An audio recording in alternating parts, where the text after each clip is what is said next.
Hello everybody, welcome back for another video. Hope you're all well and that you're all having a great day. I thought I'd take some time out again as well to discuss the future of Ethereum. I made one a couple of days ago, if not a week or so ago, where I spoke about the future of Bitcoin. I'm going to try and I'm not going to go as in depth as I could possibly do, but it's more of a general overview. I want to try and see if I can hit the next couple of years as to where the cryptocurrency space is going, and also for specific coins, so that people have a bit of a greater understanding of exactly what's happening in the cryptocurrency space. Typically, sometimes when we hear about projects or cryptocurrency things that are happening, a lot of people tend to be more focused on the price rather than the actual future applications of the technology, in that I understand that people are in it for the money. Get it, got it, good. But this is technology that is expected to completely change the way that we actually live, the way that we transact with our friends and family and other people around the world, and also how the world changes their thought process on the future of money. So today we're going to focus on the future of Ethereum and where Ethereum is supposed to put the world within the next couple of years. So first thing that we're going to talk about, so it's going to be kind of like a timeline, if you will, from, let's say, this very day to around 2 or 3 so years, give or take, into the future. One of the things that we actually have to look forward to for Ethereum, one of the things that we've actually been waiting for about 2 years now, is something called Casper. And to make it as simple as possible, right now, Bitcoin and Ethereum run on something called proof of work, where I'm sure you've seen all those gigantic computers inside of those gigantic warehouses where they're all linked up together, and people are trying to create as much cryptocurrency as possible. The creator of Ethereum and the co-creators of Ethereum and many other people in the cryptocurrency space have stated that they think that this is not efficient for the future of cryptocurrency. So what they're trying to work towards is something called proof of stake, where pretty much you no longer have to use those computers or those warehouses. You'll be able to use a normal computer, your own computer, where your own computer will be able to do the work pretty much in order to create new coins that we have on the network. This has been expected for quite some time. There are a lot of other projects in the cryptocurrency space that already use proof of stake. But the thing that we have now, at least at the time of me making this video, is that a number of cryptocurrency projects are announcing that it's not only very difficult to make proof of stake, that is, to not use the gigantic amount of computers, but that it's also mathematically impossible to get it right. This is why we have a couple of other projects that have claimed that they have it correct, that they know how to do it, but it has still not been implemented yet on Ethereum. But when this does happen, it's expected that the price of Ethereum, talking about price, will also raise accordingly, as this will take away focus from the people who are or have been in control of the Ethereum network for quite some time, and those are the people who mine and are validating the transactions on the network. Another thing, these are all going to be batched together because we've been talking about them for quite some time. They're still not out, but these are all things that, at least now, like I said, are things that we are definitely looking forward to, especially if you have been in the Ethereum space. If you like Ethereum as a coin or a project, this is definitely something that definitely should be interesting you if you are into Ethereum. Raiden has been spoken about for quite a couple of years as well. It actually dropped off the face of the crypto sphere sometime around the end of 2017, maybe almost the entirety of 2018. No one's really talking about Raiden anymore. But Raiden has been something that has been touted as something that will help the Ethereum network be able to expand in ways that we can't even begin to imagine. It says the Raiden network is an off-chain scaling solution for performing ERC20 compliant token transfers on the Ethereum blockchain. It is Ethereum's version of the Bitcoin Lightning Network, enabling near instant, low-fee, scalable, and privacy-preserving payments. All of these things are very important, and I'll try and get to one of the other topics in a couple of seconds as well. For those who do not know, Bitcoin's Lightning Network is kind of like it sounds. Lightning moves quick. If you have this on top of Bitcoin, which they're already starting to build right now, it is believed that Bitcoin will be able to handle millions of transactions per second. Raiden, along with a number of other things that we're also going to be discussing that should hopefully be coming sometime around early or mid 2019 are going to expand Ethereum's network in a way that the creator of Ethereum has stated that Ethereum could possibly be able to handle not only 100,000 transactions per second, he said anywhere between 1 to 10 million transactions per second when we have all of the upgrades fully implemented. As in, so a lot of people, what it comes down to is that when we have a lot of off-chain scaling and or side chain scaling, it sounds exactly like it is, a chain that's on the side of the main chain, we will have certain upgrades that will deal with small payments and certain for large ones, as in they don't all have to go through the exact same chain at the exact same time. If you have payments or if people are trying to use Ethereum in the real world and you are buying something that say costs 50 cents, you can use the smaller channel as if, rather if you are using or sending something that costs 50 million, you can then use one of the larger off-chain and or on-chain solutions that we are going to hopefully very soon be having on the Ethereum network. Plasma is probably one of the most important things that we need right now. Plasma is also being developed not only by the Ethereum team, but also being developed by the people who make Omise Go. Ethereum's Plasma introduced a novel scaling solution that could enable Ethereum to reach many more transactions per second than currently possible. Like payment channels in the Bitcoin Lightning Network, Plasma is a technique for conducting off-chain transactions while relying on the underlying Ethereum blockchain to ground its security. It's believed that we will have, or rather we thought we would have around this time, Plasma and Casper dropping around the exact same time, and that not only would Ethereum have moved from this energy-intensive solution for creating new coins, that we would have also had a solution between Plasma and Raiden, where Ethereum would be able to process millions of transactions per second. At the moment, for what it's worth, for those who do not know, what it comes down to is that it takes a while, obviously, to build these solutions. The things that are going to be built right now, the updates that we are waiting for, are not things that are going to arrive on the network and then simply disappear a couple of weeks later. What we have, or what we should one day have between Plasma and Raiden and also Casper, will be on the network ideally for another 100 years. So your children will probably be using these scaling solutions as well. And this is why it is very important to get them right and make sure that they are correct the first time. A lot of other coins who have claimed that they are quicker and or faster or have higher speed or scalability than Ethereum or many other of the other blockchains, especially Bitcoin, have stated that they had somehow found a solution for what Ethereum is currently going through. And when people have tested their network, some of them were faster, yes, but they weren't anywhere near capable of handling the 1 million transactions per second that they said that they were able to do. As it stands now, if you read a bit deeper and you read what the Ethereum team and also many other highly regarded crypto projects, I'll say it that way right now, when they talk about the actual scaling solution, they all say that it's actually a very big problem. It's difficult to do, but when they do finish it, it's pretty much a digital race to the finish line, because whoever ends up figuring out this problem and can actually solve and have a network that not only transacts 1 million transactions per second, anything higher than 50,000 to 60,000 transactions per second is already matching Visa and MasterCard. And this is kind of what everybody wants. You want to be able to take over or replace the current financial system that we have right now with solutions that are on the blockchain and that are decentralized, because the moment you can do this, there then is no logical reason to have to continue using Visa or MasterCard or the SWIFT system, simply because we have something that is quicker, that is more decentralized, and that doesn't have a single point of failure. And this is kind of the point of all of these upgrades. We had news a couple of months ago from Vitalik that the way that I at least understood it and the way that the article read, or the articles read, that we had months ago, is that the scaling solutions that we just kind of spoke about a tiny bit are taking so long that it is believed that instead of having a direct proof of stake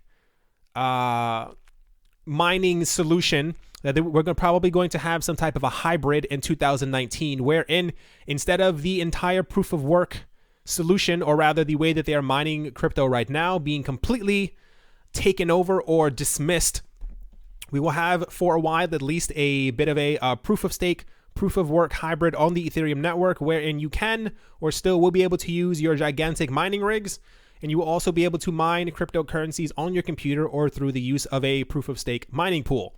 So this is all very interesting. As far as the numbers and stuff like that, a lot of things have been kind of thrown around and no one really knows how much you would need as far as proof of stake. For, I guess, to kind of clarify what it is, instead of having to use large amounts of computers in order to do the processing and the validations on the network, you'll be able to show your stake, or how many coins that you actually have on the network, in order to create new coins.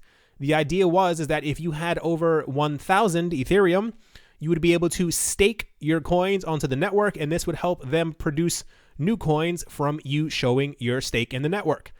However, as the price of Ethereum, this was discussed around 2016, as the price of Ethereum went up from $8 to $1,300 in 2017.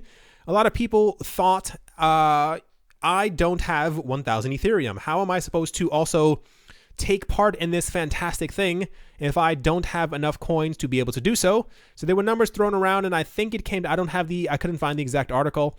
I think Vitalik said somewhere around 100 Ethereum would be sufficient to be able to stake your coins on the network, but nothing has been confirmed because we are still waiting for the actual implementation of this upgrade.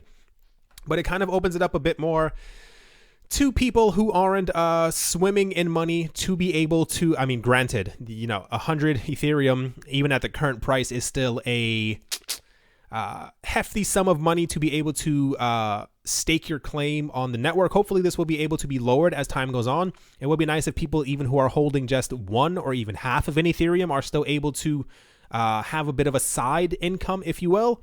Who knows exactly what's going to happen, but for a long time we thought that we would switch over exclusively to proof of stake, and it seems now we are going to have some type of a hybrid on the network, and people are saying that they're keeping proof of work as a bit of a backup, as proof of work is seen as more secure, because once again, no one apparently knows exactly how to get proof of stake right mathematically. That is not to say that other coins or projects haven't already figured it out, as a number of other ones have already stated that they have definitely figured this out mathematically. Along this entire thing, we have another upgrade that we have. For those who haven't caught on yet, Ethereum has made a lot of promises when it comes to upgrades and things that were going to happen. I think, myself personally, that the cryptocurrency space moved a lot quicker than people creating these things actually thought that they would. And this is why it has not only taken so long. I think these things normally would have taken 2, 3, 4, 5 years by themselves. But a lot of pressure has been put on the blockchain teams in order to be able to create these solutions a lot quicker, because people are only really caring about the prospect of money, or being able to brag that your coin or your project or your blockchain that you believe in is a lot quicker than another one's. Along with this, we have something called sharding, which is, a lot of people think that word is funny. What sharding pretty much comes down to is that they are trying to find another way to be able to not only speed up transactions, but also make the network a bit more private. Ethereum is probably going to be one of the very first major coins that actually has privacy things built on top of it. I had hopes for quite some time that Bitcoin would be able to do this, but it seems as of now that Ethereum is working on at least 5 different quickening solutions to make the network a lot more robust and to be able to scale quicker. But also on top of this, it comes down to privacy, as the people who, as I'll put it this way, Bitcoin does not have a face, whereas Ethereum does. Many of the other cryptocurrency projects that have launched over the last 2, 3, 4 years actually have a CEO and or someone who actually talks at conventions and is actually the face of Bitcoin, as no one knows exactly who the creator of Bitcoin is. There's no one to really talk about the entire topic of privacy, but Vitalik Buterin has actually been vocal in this many times. I think Vitalik is one of the very, very, very, very, very few people or creators or coders in the cryptocurrency space who does not necessarily care exclusively about the money. Obviously, I mean, he's human, so he's definitely going to care about it. But he definitely wants to make sure that this is some type of a long-lasting legacy, and a part of it also belongs to the idea that decentralization is key, and that also people have control over their own money and what they do with it and how they are interacting with other people around the world. On that same topic, same exact thing when it comes to privacy, there's something called ZK SNARKs or zero knowledge SNARKs, however you kind of want to say it. This also comes down to, I think this is, if I'm not mistaken, has already been implemented onto Zcash. And this is, there are multiple things. These are kind of the largest ones that are really talked about, at least at the moment. Ethereum is probably, for what it's worth, after my own research and having read around for quite some time, as always, you should always be doing your own research. If you have 5 minutes in the day, if you are on the train, if you are on the bus and you have nothing else to do and you are sitting there looking outside, open up your phone, open up your tablet, and read a bit about what you have your money in. You should definitely be doing your own research as well onto the cryptocurrency projects that are out there. Privacy is going to be a major factor in the cryptocurrency space probably relatively soon, especially when we have governments and other agencies telling people that they are okay with them using Bitcoin because Bitcoin transactions can be tracked. If I'm not mistaken, I think there are around 2, 3, 4, 5, I want to say 3 different projects that are floating around right now where people are trying to initiate some type of beginning of privacy on the Ethereum network, because as crypto becomes bigger, as crypto continues to be integrated into the banking systems and also the stock markets around the world, eventually the coins that, how do I say this?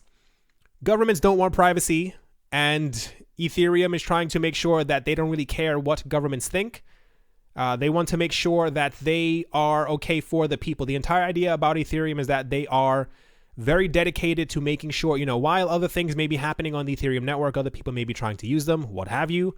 The Ethereum team and other people who are building on top of Ethereum, which I think at this point it's supposed to be like thousands of people around the world, as it is decentralized and there's not one central authority, who are actually building on the Ethereum network. So I'm hoping, me at least, that we are going to have many different things on the Ethereum network in the future that makes sure that that transactions are completely private, or that there's some layer of security where you can't exactly tell exactly who's using it, when they're using it, and other things like that. It's great to have, the knowledge on the blockchain of exactly how much is being sent to a specific address, but that can also become very dangerous as governments are, or will eventually try to gather more control or keep control of finances around the world.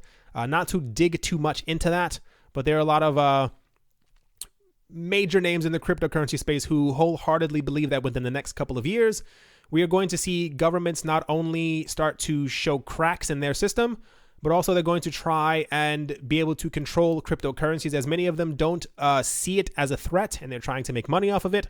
But as the cryptocurrency space continues to spread and grows wider and more people go into the system, eventually people will only want to choose decentralized systems for their payment methods, as opposed to centrally issued government currencies.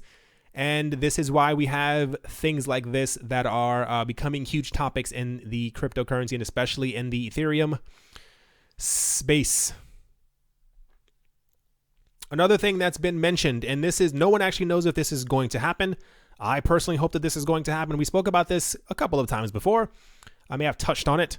A very quick, or rather the easiest way to say this, is that whereas Bitcoin has a maximum of 21 million coins, XRP has a maximum of 100 billion coins, and they are deflationary as the price or the value.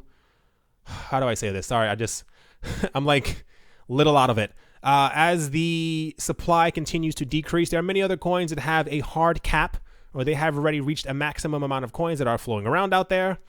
Ethereum does not have one of these. The Ethereum supply is supposed to continuously increase. When Ethereum was first released a couple of years ago, Vitalik Buterin stated that he was okay with it was like a 1% inflation per year, simply because his idea was, and many other people on the Ethereum project, if you read back around 2015, 14, maybe late 2014, they said that the idea is that as many millions of coins of Bitcoin are completely lost, whether they be lost on old computers, people threw things out, people lost their private keys, these things are now stuck on the network as they cannot ever find their private keys once again. He said that he expected the same exact thing to happen on the Ethereum network, wherein people are going to start losing their coins. People will lose their laptops, people will lose their computers, people will lose their private keys, people will have them on websites and they just won't be able to get them off of decentralized exchanges once again. So the idea was to be able to create more Ethereum coins in order to make sure that everyone could have one. I guess that's the easiest way of kind of saying it.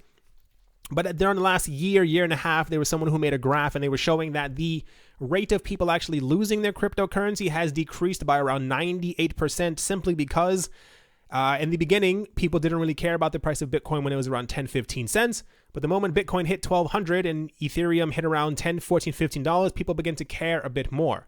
Therefore, people are taking more active measures to be able to lock up their coins, hide their coins, put them on exchanges where they know the password. They hide the password in a piece of paper under their bed or wherever people are hiding pieces of paper that have passwords on them. Anyway, the point is, as Ethereum does not have a cap, Vitalik made a joke before, a couple of months ago, that there would be a cap on the Ethereum network. People thought it was a great idea. He said it was an April Fool's joke. Lo and behold, this is now a discussion, and this actually has to be discussed a lot quicker, simply because at the moment, Ethereum has 101 million tokens, very close to 102 million that are circulating around. Just a couple of months ago, we passed by the 100 million. I think we were actually at 98, I want to say 99.2 million around the time that he actually made that joke. And Ethereum supply is rising quite rapidly. And this is going to have to be discussed very quick, because what's going to end up happening is, if Ethereum does indeed in the future become one of the largest cryptocurrencies in the entire world, you cannot logically, mathematically, based on supply and demand, have an ever increasing supply, as people will start to devalue your currency and they won't see it as something that has a lot of longevity.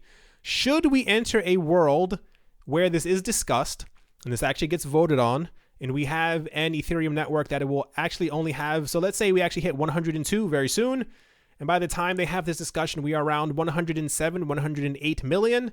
If only another 12 million Ethereum are going to be created, and that happens within a year and a half, and then there are no more Ethereum created, that is going to create a bull run like nothing we have ever seen in our entire lives, especially because Ethereum is still touted as one of the most promising cryptocurrency projects that we have out there. As of now, no one knows if this is going to happen. This is, I'm sure, being spoken about, but not as much as the other upgrades. The other upgrades, Vitalik has said, are taking precedence over everything else. He would rather have all of these implemented than even think about anything else. But at some point, it is expected all of these tabs up here should be happening around 2019, thus the future. But when all of these things happen, and we actually have all of these things on top of the Ethereum network, this would be a major discussion. I'm assuming the middle of 2019 this will happen, and I'm hoping that there's an actual hard cap, simply because, I mean, inflation isn't bad per se, especially one that is mathematically sound and that we can actually see and keep track of on the blockchain. But I think that for Ethereum's sake, I think it would be safe to create a hard cap, and other cryptocurrency projects in the space should then have some type of inflationary currency, even if it's only 0.5 and or 1% or 4% per year, as many other cryptocurrency projects are trying to do.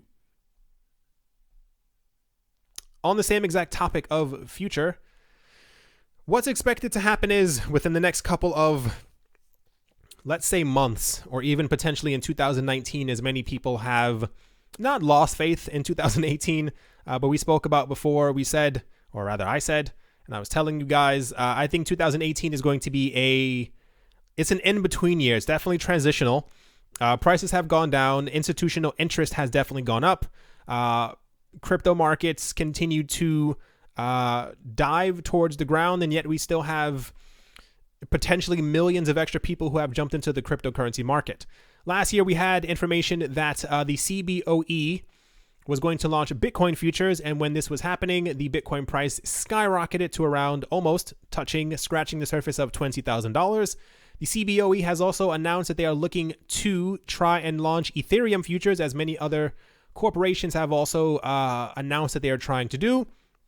The problem is that we know, or have seen, that when futures were launched and attached to Bitcoin, this actually had a negative effect on the price of Bitcoin, because people were simply able to bet against the price of Bitcoin with millions, if not tens of millions, maybe $100 million across multiple markets. And when this happens, the Bitcoin price actually went down. But the problem is that the Bitcoin price is tied to every other coin, so the entire market also went down. Also, part of this is that if we have Ethereum futures, and there are a large number of heavy-handed investors who do not like Ethereum or are betting against Ethereum and they want Bitcoin's price to go up, they can simply bet against Ethereum in the futures markets. We had an article a couple of days ago. I can't remember the exact guy who said it anymore. He said he believes that Ethereum futures could be extremely detrimental to the price of Ethereum and could be extremely beneficial to the price of Bitcoin, as some of the pressure of people betting against Bitcoin would then be squeezed onto or on top of Ethereum. No one knows exactly if the CBOE is going to get in Ethereum futures. It is probably more than likely that it will happen, simply because the CBOE has been given special treatment when it comes to being able to launch things that are crypto related, as many other agencies have been rejected over the last 4 years, but the CBOE has been given the red carpet, what have you. The point is, this is going to happen at some point. What we actually need is Ethereum physical ETFs, wherein people are actually on the stock exchanges and other people in Wall Street or traditional finance are dealing in Ethereum, but they're actually buying and selling the actual token and or coin itself, and not just dealing with contracts that are going to be floating back and forth. But this is going to happen at some point. No one knows if it's going to happen in 2018 or the beginning of 2019, but this is something to look forward to and also be terrified of, because many other coins are also pegged to the price of Ethereum. And sometimes when Ethereum goes down, the rest of the market also tends to follow it. There's not a future where Ethereum isn't expected to be maybe not the number one creator of dApps, that is decentralized applications, but Ethereum is still expected to be one of the largest platforms in the entire world to be it's not a word, to be able to house and or have ICOs and applications on top of its platform. Apparently there are already 1,800 different dApps that are floating on top of Ethereum. When we do have these other applications, for those who do not know what CryptoKitties is, it is the largest application that we actually have on the Ethereum network right now, where you pretty much trade digital cats. When CryptoKitties first came to be, it slowed down the entire Ethereum network because it was so intense, really. So many people around the world were trading these cats, because some of the cats were actually trading for, I think one recently traded for like 180,000 Ethereum or something like that. And at the time, there was one of them that traded for around $500,000. So there was a lot of interest in CryptoKitties. It clogged up the network. The network was very slow. And this is why we have all of this talk right now about trying to make the Ethereum network quicker. When the Ethereum network is able to handle even 100,000 transactions per second, which if you calculate that is still extremely fast per minute, it is expected that Ethereum will continue to be the leader of dApps. At least at the moment, there are, I think the most amount of apps are actually built on top of Ethereum.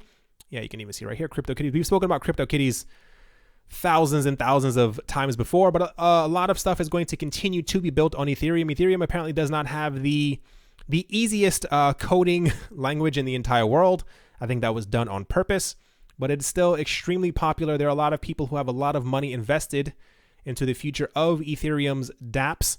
And this is something definitely to continue to expect. No one knows exactly where the killer app, that is the cryptocurrency app that takes crypto into the mainstream, is going to launch, but it's expected that it is either going to launch on EOS. A lot of people are betting that there is big money backing Ethereum, and therefore they are working on trying to find a way to be able to build applications on top of Ethereum that will become as big and as popular as Facebook, as Snapchat, and as Instagram. Definitely something to look forward to. I wonder where the Ethereum space is going to be when Ethereum is finally able and quick enough to be able to do all of these things, exactly if the marketing is going to be there. We were talking about marketing before. For some reason, a lot of people who have created these dApps, they look wonderful, they're great, they're maybe really fun. I haven't played a lot of them myself, but there's no marketing for a lot of these things, and people have to kind of figure them out by word of mouth. And that can be a bit difficult, especially in the cryptocurrency space.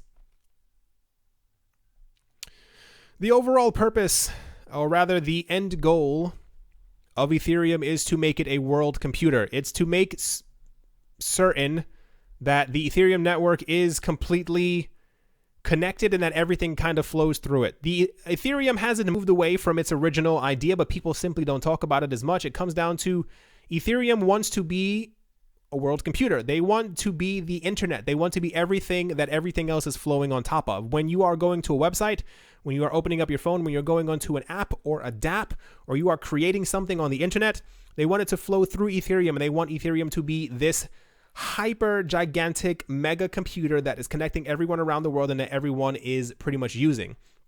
This can, of course, become possible if you are, or your network is able to do 100 million transactions per second. When that's going to happen, nobody knows, but the thought of the Ethereum world computer has been around for quite some time. And this was, you barely ever hear anyone call Ethereum the world computer anymore. You hear it sometimes, depending on which news outlet that you're looking at. But the ultimate future of Ethereum is to be a world computer, in that everything they want to be, think of the internet, but on top of Ethereum, and everyone is just using Ethereum because it's so decentralized, and you have not only your money on the Ethereum network, but every single other website that you could possibly ever want. Is expected that at some point people are going to start making the famous and most useful websites that we have right now. 99.9% of them are not decentralized, so it's expected that someone at some point will make them, whether it be on top of Ethereum, no one knows, but we'll be able to use them on blockchains, and this will completely revolutionize how the world is seen, how we actually do things when it comes to not only finance, but how we talk to other people and how our information is stored and how we decide who can actually have access to our information. This is also something that's very important because we're having a lot of issues right now where people are realizing that other agencies are actually selling their information, and that is not something that many people want. So if we can in the future have control over this would also be quite good. And part of this as well is I won't go over every country. I just can't. It's going to take forever. In the future for Ethereum, we know that the creator of Ethereum, his name is Vitalik Buterin. I'm pretty sure I said that before.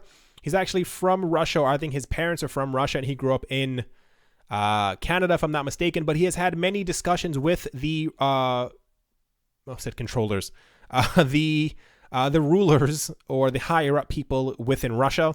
And they have announced many times that they are thinking about building things on top of the Ethereum network. We had news at least a week ago from the time of me making this video that they have started putting information about, I think, like farming and stuff like that on top of Ethereum.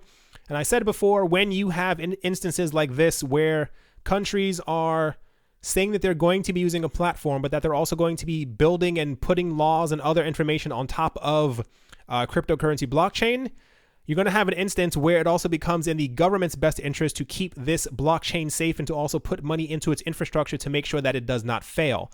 And this is also part of the reason why I'm not sure how many other people think this way, why I think that Ethereum definitely has a bright future. Even if only Russia was announcing that they planned on using it, this is extremely important to realize. Like I've always said, Ethereum, the crypto in general, is 9 years old.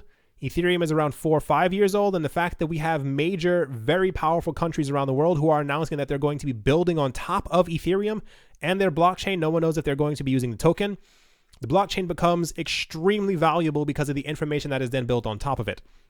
This is also something to look forward to. I can't remember there were 2 other major countries who also announced Ethereum that they were going to be building or using the Ethereum blockchain, or that they were going to be building a side chain that would be writing data as well on the Ethereum blockchain as it's flowing through the side chain. The point is, when you have things like this kind of speaks for itself, if you will, as to where Ethereum is going in the future. And that is despite even right now, this video is going to be extremely outdated. I hope in a year when prices are a lot higher. But even with the prices this low at the moment, it may seem like not a lot is happening on Ethereum or with Ethereum, but do not be fooled. There's a lot going on behind the scenes. There's a lot of money that has been pushed into Ethereum, and there are a lot of very powerful and rich people who are making sure that the Ethereum ecosystem is definitely going to survive. For the sake of not putting tens of thousands of different price predictions and things around there, some of the most I don't want to say ridiculous, because no one knows the price or what the prices are going to be. I think the most interesting quote, I'll put it that way, someone said that by 2020 Ethereum's market cap will be 10 times higher than Bitcoin's.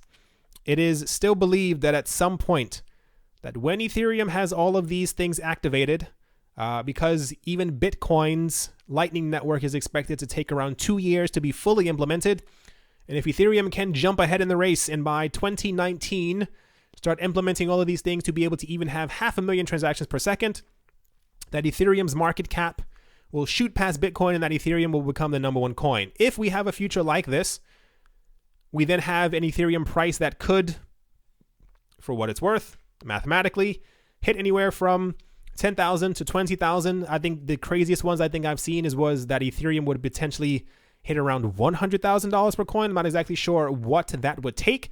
But to be fair, if we have a Bitcoin price or predicted Bitcoin prices of around anywhere from $250,000 to 1 million to even 100 million, which is probably the wackiest of them all, I think it's fairly safe to say that if Ethereum hit 1,300 before last year, I think it's fairly safe to say, at least for me, that an Ethereum price of between 5,000 to 10,000 is definitely somewhere in the cards, especially when it was retail investors, normal people, who got the price up to 1,300. I think 10,000 is definitely possible. 50,000, I'm not too sure of, but there are a lot of people who still believe, like I said, even despite the price being this low, this is a year and a half away. And this is also supposed to be the time where Bitcoin is supposed to, according to Mr. McAfee, that Bitcoin will actually hit $1 million per coin. No one knows if that's going to happen at this point.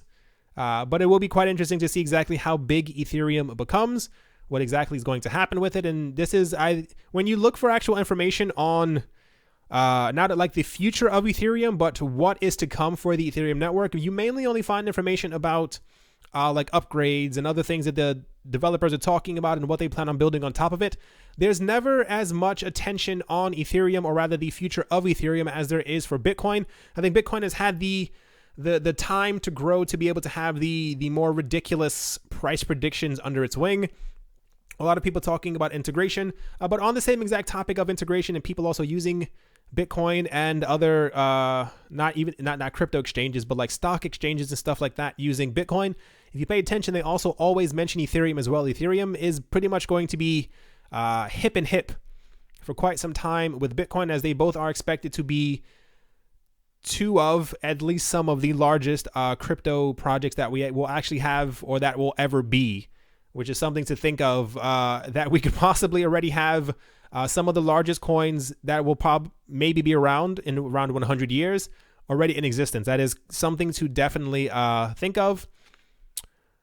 Pretty much, like I said, I tried looking for something more in depth.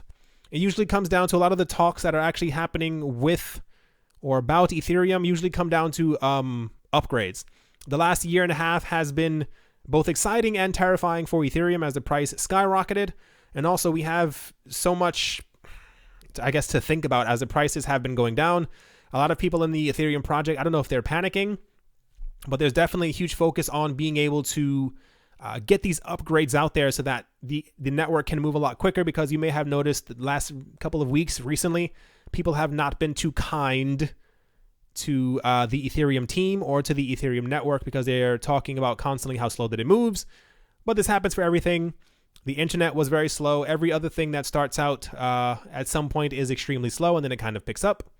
But it looks like, at least for me, that the future of Ethereum, especially with a large number of upgrades that are going to not only make the network private, but also potentially push us to at least 1 million transactions per second, I think the future of Ethereum is extremely, extremely bright. I want to thank you all for watching and or listening. I hope you all are having a great day, morning, afternoon, and or evening, depending on where you are, wherever you might be. Thank you once again for all your support. I do appreciate it, and I will talk to you all soon. See you.